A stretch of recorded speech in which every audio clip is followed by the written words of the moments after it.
इस वीडियो का जो फर्स्ट पार्ट होगा वो होगा action, mystery, psychological thrillers type के जो हैं एनिमेज़, और उसका एंड जो होगा वो रोमांटिक रोम कॉम एनिमेज़ पे होगा। अस्सलाम वालेकुम, welcome back to my channel. I hope आप लोग बिल्कुल ठीक ठाक होंगे, खुशबाश होंगे, अपना बहुत सा ख्याल रख रहे होंगे। तो जिस तरह पिछली वीडियो के अंदर मैंने टर्किश ड्रामाज़ की अपनी जो फेवरेट रिकमेंडेशन है वो मैंने आपको बताई और हम लोगों ने अच्छी मज़े की डिस्कशन की, और उससे पिछली वीडियो में मैंने कोरियन ड्रामाज़ के ऊपर जो है वो अपना रिव्यू दिया और अपने फेवरेट ड्रामा जो थे वो मैंने आपको रिकमेंडेड वो आपको लिस्ट जो है आपके साथ शेयर की।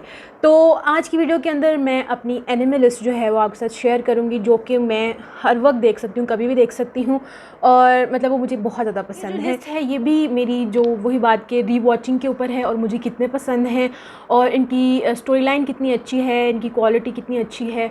तो ये सारी चीज़ें उन चीज़ों पर बेस करती हैं। ये टॉप रेटेड एनिमे हो भी सकते हैं और नहीं भी हो सकते, क्योंकि मेरा फोकस टॉप रेट के ऊपर नहीं है। मेरा फोकस जो है वो इस चीज़ के ऊपर है कि मुझे कौन से पसंद हैं और कौन से मुझे अच्छे लगते हैं और किन को मैंने बिंज वॉच किया हो, मतलब कि जो मेरे दिल के बहुत करीब हैं। तो दिल के बहुत करीब से मैं सबसे पहले जो नाम लूँगी वो है नारुतो का, क्योंकि वो बचपन में मैंने देखना शुरू किए थे पोगो पे और उन्होंने दरमियान में ही टेलीकास्ट रोक दी। फिर उसके बाद कंप्यूटर हमारे घर आया तो कंप्यूटर पे मैंने उसके एपिसोड्स देखी हैं, और जब तक वो ख़त्म नहीं हुआ तब तक मैं उसको फॉलो करती रही। और उसके बाद भी मैं आपको बताऊँ ऑलमोस्ट 8 टाइम्स 12 टाइम्स मैं उसको देख चुकी हूँ, मतलब मुझे इतना पसंद है। और नारुतो जो है वो लिटरली मेरा फ़र्स्ट लव है और मुझे लगता है मेरा लास्ट लव है।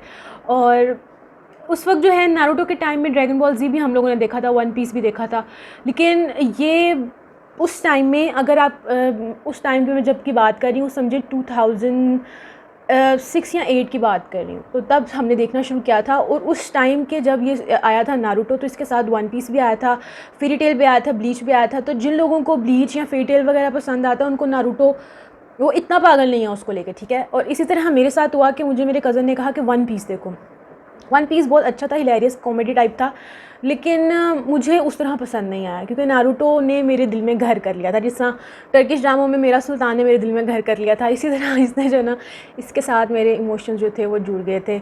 और सारी स्टोरी लाइन के आपको लगता है कि एक लूज़र है और वो किस तरह हार्ड वर्क करता है, क्या उसका माइंडसेट होता है, वो किस तरह हीरो बनता है और किस तरह वो ताकतवर होता है, स्ट्रेंथ किस तरह वो ट्रेनिंग्स और उन सब चीज़ों से गुजर के जो है ना वो एक मकाम पाता है। So the next on my list is demon slayer. और डीमन स्लेयर रीसेंट एनिमे है और इसका मेरा ख्याल है अभी और 1-2 सीजन्स आएंगे।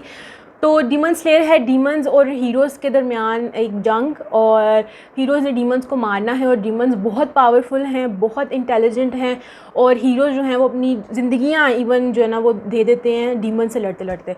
तो इसकी स्टोरी में ऑब्वियसली कैच भी है, इसके अंदर फाइटिंग भी है, इसके अंदर मैजिक भी है, इसके अंदर कॉमेडी भी है, ठीक है। तो कॉमेडी एलिमेंट्स जो है ना वो ज़्यादा कैची बना देते हैं एक एनिमे को, किसी भी ड्रामे को, किसी भी सीरीज़ को। तो जो नेक्स्ट मेरी रिकमेंडेशन है वो है जुजुत्सु काइसन, और इसका सेकंड जो है वो सीज़न अभी चल रहा है। और जुजुत्सु काइसन का फर्स्ट सीज़न देखते ही आई फेल इन लव, क्योंकि नारुतो के बाद मुझे ये जो था ना एकदम से मुझे लगा था कि हाँ नारुतो के बाद मुझे ये बहुत ज़्यादा जो है ना वो पसंद आया है। तो जुजुत्सु काइसन जो है वो भी मैजिक के ऊपर है, सुपर पावर्स के ऊपर है, गुड और ईवल के दरमियान की जंग है, और बहुत ही कॉमिक इसका एक एलिमेंट भी है। तो बहुत ही फुल पैकेज है और बहुत मज़ा आता है इसको देखने का। अटैक ऑन टाइटन्स, और अटैक ऑन टाइटन्स मैंने अपनी बीएस में देखा था जब ये बिल्कुल नया नया आया था और उसकी हाइप बहुत ज़्यादा हो रही थी। मैंने तब इसके सीज़न्स देखे थे, मैंने इसके लास्ट 2 सीज़न जो है ना वो नहीं देखे हैं। तो मैंने बिंज वॉच किया था इसको, और ये इतना अच्छा था कि लिटरली मेरे ख्वाबों में आता रहा ये इतना अच्छा था। इसका जो मेन प्लॉट है वो ये है कि वो एक मेन कैरेक्टर के इर्द गिर्द घूमता है, ठीक है। वो लगता है जैसे मेन कैरेक्टर लूज़र है, वो इतना ज़्यादा पावरफुल नहीं है, उसके अंदर इस तरह सुपर वो पावर वाली चीज़ नहीं है, लेकिन बाद में पता चलता है कि नहीं, ये तो बहुत ही ज़्यादा पावरफुल और स्ट्रेंथ वाला जो है ना वो बंदा है। और अटैक ऑन टाइटन्स शुरू इस तरह होता है कि जो टाइटन्स होते हैं वो ह्यूमंस पे अटैक कर रहे होते हैं। आहिस्ता आहिस्ता ये मिस्ट्री अनवाइंड होना शुरू होती है और ये लिटरली आपको हुक किया रखता है, आप 1 सेकंड भी आगे नहीं कर सकते, इतना हुक किया रखता है कि आगे क्या होगा। और एंड सीज़न मैंने सुना था कि इन्होंने कहा है कि वाकई में समझ आ जाती है कि अटैक ऑन टाइटन्स टाइटल क्यों इन्होंने रखा था, क्योंकि जितने मैंने सीन्स देखे हैं उसके अंदर अटैक ऑन ह्यूमंस हो रहा था टाइटन्स के तरफ से। जब डेथ नोट आया था तो लोगों को लगा था कि लोग पागल हो गए हैं। अभी भी लोगों से पूछा जाए कि उनका फेवरेट एनिमे कौन सा है तो लोग कहते हैं डेथ नोट, बट मुझे लगता है कि डेथ नोट से ज़्यादा मेरे लिए साइको पास जो था वो एनिमे मुझे ज़्यादा अच्छा लगा था, क्योंकि डेथ नोट में सुपर नेचुरल, थोड़ा सा वो हॉरर, थोड़ा ज़्यादा मिस्ट्री और थ्रिलर है। और मुझे डेथ नोट पसंद आया था, बट उतना नहीं कि मैं आपको रेकमेंड करूँ कि आप डेथ नोट देखें। मैं आपको रेकमेंड करूँगी कि आप साइको पास देखें, क्योंकि वो स्लाइस ऑफ लाइफ भी है, रियलिटी से करीब भी है, मिस्टीरियस भी बहुत ज़्यादा है और साइकोलॉजिकल थ्रिलर है, ठीक है। आपको देख के बहुत मज़ा आएगा। असल में ये स्टोरी जो है वो काइंड ऑफ साइफाई किस्म की है कि लोग जो हैं वो इस तरह का सर्वेलेंस सिस्टम बनाते हैं कि जब भी किसी का साइकोपाथ जो है वो एक स्टैंडर्ड से ज़्यादा होता है, यानी कि वो उनको लगता है कि अब ये ख़तरा है, अब ये क्रिमिनल बन जाएगा, तो वो उस बंदे को जो है वो अरेस्ट कर लेते होते हैं। और फिर जिनका साइकोपाथ जिनका ज़्यादा हुआ होता है और वो नॉर्मल रेंज में आ जाता है, तो वो उन बंदों के साथ जो है ना वो अटैच होकर काम करते हैं, रहते वो क्रिमिनल्स ही हैं, अरेस्टेड ही रहते हैं, लेकिन वो कॉप्स के साथ मिलके जो है ना वो काम करते हैं। योना ऑफ डॉन मुझे इसलिए बहुत पसंद आया था क्योंकि इसकी जो मेन कैरेक्टर है फीमेल, वो जो प्रिंसेस दिखाई है, वो प्रिंसेस सिर्फ वो ये उन्होंने यही नहीं दिखाई कि बहुत ही डेलिकेट है और किसी काम की नहीं है और बस उसको सजना आता है और उसको बस एक कैसल में बैठ जाना है, कोई मुश्किल आएगी तो उसको किसी हीरो की ज़रूरत है। उन्होंने इसके अंदर दिखाया है कि वो प्रिंसेस जब ऑब्वियसली उसके ऊपर एक तबाही आती है, ठीक है, उसके कैसल पे तबाही आती है, जब उसकी ज़िंदगी तबाह हो जाती है, तो किस तरह वो बिल्कुल एक कहते हैं ना कि हार्मलेस और नेइव किस्म की लड़की होती है और किस तरह उसकी जर्नी होती है और किस तरह वो एक लीडर बनती है, ठीक है, एक स्ट्रेंथ वाली और पावरफुल लीडर बनती है और वो किस तरह मुल्क में जाके सारे ड्रैगन्स जो हैं उनको इकट्ठा करती है। मतलब ये उस तरह की कहानी है जिसमें एक्शन भी है, कॉमेडी भी है, बहुत सैडनेस भी है, इमोशंस भी हैं, मिस्ट्री भी है और एडवेंचर भी है। काज़न और स्टिग्मा जो है वो रिवॉल्व करता है एक ख़ानदान के अराउंड, ठीक है, कि वो बहुत ही सुपर पावर्स वाला ख़ानदान होता है, लेकिन एक लड़का पैदा होता है जिसके अंदर सुपर पावर्स नहीं जा पाती, ठीक है, तो वो उसको जो है ना बैनिश कर देते हैं कि तुम हमारे में से नहीं हो क्योंकि तुम्हारे अंदर तो कोई सुपर पावर ही नहीं आई है। तो वो ये होता है कि फिर कुछ सालों बाद जब वो बंदा वापस आता है तो वो एक क्लाउड जो गॉड होता है ना उसके साथ कॉन्ट्रैक्ट कर चुका होता है और उसके पास पावर्स आ चुकी होती हैं। तो ये क्लैश है उसका कि उसकी फैमिली उसको किस तरह रिसीव करती है, वो अपनी पावर्स का किस तरह यूज़ करता है, और ये सारा जो है वो एक्शन भी है, बहुत ज़्यादा रोमांस भी है, कॉमेडी भी है इसके अंदर, और ये भी एक फुल पैकेज है। अब हम चलते हैं अपनी वीडियो के सेकंड पार्ट की तरफ, जहाँ पे हम रोम कॉम एनिमेज़ के बारे में बात करेंगे जिनको मैंने काउंटलेस टाइम्स देखा है और जो बहुत अच्छे हैं। रोमांटिक कॉमेडी एनिमेज़ के बारे में हम बात करें और हम ओरान हाई स्कूल की बात ना करें तो ऐसा कैसे हो सकता है। तो ओरान हाई स्कूल क्लब जो है वो मुझे बहुत पसंद है और मेरा फेवरेट है काइंड ऑफ। मैं उसको कभी भी कहीं भी देख सकती हूँ, उसके क्लिप्स कभी भी मुझे हंसा सकते हैं, इतना मज़े का है वो।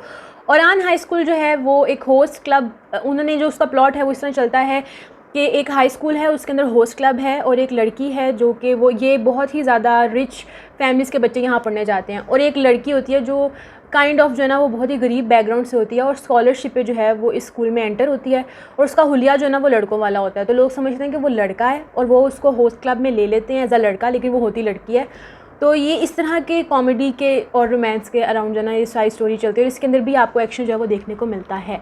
तो ये बहुत मज़े की है, और ऑब्वियसली जब लड़की लड़का बनती है और सारा कुछ हो रहा होता है तो वो ज़्यादा मज़े का लगता है कि अब क्या होगा, कैसे होगा, और लोगों को समझ क्यों नहीं आ रही है कि ये लड़कियाँ, हालांकि वो लड़की होती है लेकिन लड़के का गेटअप उसने किया हुआ होता है। तो जो सेकंड मेरी रिकमेंडेशन है रोम कॉम में वो है काइचो वा मेड समा। काइचो वा मेड समा इज़ कि हमारे student council president is Ahmed. तो स्टूडेंट काउंसिल प्रेसिडेंट, ये भी ऑब्वियसली इसका कैच है कि गरीब लड़की है लेकिन बहुत ज़हीन है, स्कूल में स्टूडेंट काउंसिल प्रेसिडेंट है, घर में अपनी बहन और अपनी माँ को भी संभालती है वो, और शाम में जो है वो एज अ मेड भी काम करती है एक कॉफ़ी शॉप पे। तो और उसको उसकी ज़िंदगी का ये है कि उसके जो स्कूल के लोग हैं ना उनको पता ना चल जाए कि वो एज अ मेड काम करती है, और स्कूल में उसकी बहुत दहशत है। और क्योंकि स्कूल पहले उसके आने से पहले ये ऑल मेल स्कूल होता है, तो इसके आने के बाद फीमेल्स जो है ना एंटर होना शुरू हो जाती हैं। तो मतलब ये भी है कि मेल्स और फीमेल स्टूडेंट्स के दरमियान वो एक क्लैश, तो वो भी एक बहुत इंट्रीगिंग सा लगता है और इंटरेस्टिंग सा लगता है। और इसके अंदर जो कैच है वो ये है कि स्कूल का पॉपुलर लड़का जिसके ऊपर हर लड़की मरती है, उसको पता चल जाता है कि ओह ये तो मेड है और मेड कैफ़े में काम करती है, और किस तरह फिर उन दोनों के दरमियान एक रोमांस डेवलप होता है, लड़ाइयाँ होती हैं, मिस्ट्रीज़ पैदा होती हैं। तो ये बहुत मज़े का है। तो आप इसको ज़रूर वॉच करिएगा अगर तो आप इस जॉनरा में हैं तो। जो नेक्स्ट दो एनिमेज़ मेरे लिस्ट में एक ही लेवल पे आते हैं वो है the way to the house husbands और yakuza's guide to baby sit. ये बहुत ही रीसेंट हैं और ये बहुत ज़्यादा फ़नी हैं, ठीक है, क्योंकि इसमें उन्होंने दिखाया हुआ है कि याकुज़ा एक्स याकुज़ा मेंबर्स जो हैं एक जो house husband, the way to house husband है, उसके अंदर दिखाया कि वो उसने अपना गैंग छोड़ दिया है, एक्स याकुज़ा है, और वो किस तरह अपनी बीवी को देखता है, घर देखता है, खाना पकाता है, सारा कुछ एज अ हाउस हस्बैंड जिस तरह हाउस वाइफ करती है वो हाउस हस्बैंड बन जाता है, यानी एक जंगजू वॉरियर किस तरह हाउस हस्बैंड बनता है। तो ये बहुत ही हिलेरियस किस्म का जो है वो एनिमे है। और the Yakuza's guide to baby seat भी जो है वो इसी तरह का जो है ना वो जॉनरा है कि उसका बॉस जो है ना वो कहता है कि तुमने मेरी बेटी को अब बेबी सिट करना है। तो वो जब अपने बॉस की बेटी को बेबी सिट कर रहा होता है, उसके दौरान बहुत ही फ़नी जो है ना वो चीज़ें होती हैं। आप देखते हैं कि याकुज़ास जो है ना जापान में, याकुज़ास जो स्वॉर्डमैन्स होते थे और उस तरह गैंग्स के लोग होते थे, ऑब्वियसली उनके अंदर एम्पैथी, कनेक्शन, कंपैशन, वार्मथ नहीं होती थी।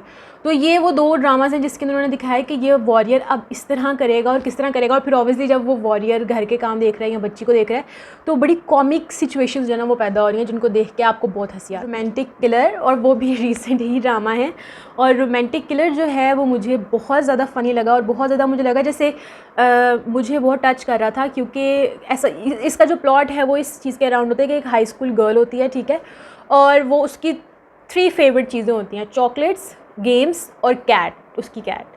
तो क्या होता है कि वो डेटिंग लाइफ में उस बिल्कुल जो है ना वो ज़ीरो होती है। तो एकदम एक स्पिरिट जो है ना वो उसकी लाइफ में आता है, वो एक न्यू गेम ख़रीद के लाती है और वो असल में गेम में स्पिरिट होता है। वो स्पिरिट जो है वो उसकी ज़िंदगी से ये तीनों चीज़ें जो है वो हटा देता है। उसके माँ बाप ट्रिप पे चले जाते हैं, बिज़नेस ट्रिप पे, और उसकी ज़िंदगी में से ये तीनों चीज़ें जो है वो ख़त्म हो जाती हैं, चॉकलेट, गेम्स और उसकी कैट। तो कैट वाली जो चीज़ थी ना वो मेरे दिल के बहुत करीब थी, क्योंकि मैं भी अपनी बिल्लियों से बहुत प्यार करती हूँ। तो मैं समझ सकती थी कि जब अगर कोई मुझसे मेरी बिल्ली ले ले तो मैं तो पागल हो जाऊँगी वाला हिसाब है। तो इट वाज़ वेरी फ़नी कि वो जो स्पिरिट होता है ना वो सारे वो मौके पैदा करता है कि वो लड़कों से जो है ना 3-4 लड़के जो है ना उसके इर्द गिर्द इकट्ठे भी करता है कि वो लड़कों से जो है ना मोहब्बत कर ले। जब वो मोहब्बत कर लेगी तो उसको तीनों चीज़ें वापस मिल जाएंगी, लेकिन वो कहती है कि तुम होते कौन हो मुझे मोहब्बत में डालने वाले और मुझे इस सारी स्कीम में डालने वाले। तो ये इतना फ़नी है, इतना फ़नी है और इतना मज़े का है किस तरह वो जो है अपनी तीनों चीज़ें वापस लेती है बग़ैर मोहब्बत किए, डेटिंग किए। तो इट वाज़ सो हिलेरियस। तो ये जो थी वो मेरी सारी रिकमेंडेशंस थी और ये सारे एनिमेज़ मेरे दिल के बहुत करीब हैं और मैंने इनको बहुत बिंज वॉच किया है और मुझे ये बहुत पसंद है। मुझे नहीं परवाह के रेटिंग्स क्या कहती हैं सब कुछ, मुझे तो ये बहुत पसंद है, मैंने बहुत इन्जॉय किया हुए हैं। तो आप अगर एनिमेज़ देखते हैं तो मुझे बताएं कि आपके फ़ेवरेट कौन से हैं और आप टीम नारुतो हैं या वन पीस हैं। तो मुझे इस चीज़ में जो है ना वो ज़्यादा दिलचस्पी होगी जानने में कि आप कौन सी टीम हैं। तो इंशाल्लाह मिलेंगे हम नेक्स्ट वीडियो में। अपना बहुत सा ख्याल रखिएगा। अल्लाह हाफ़िज़।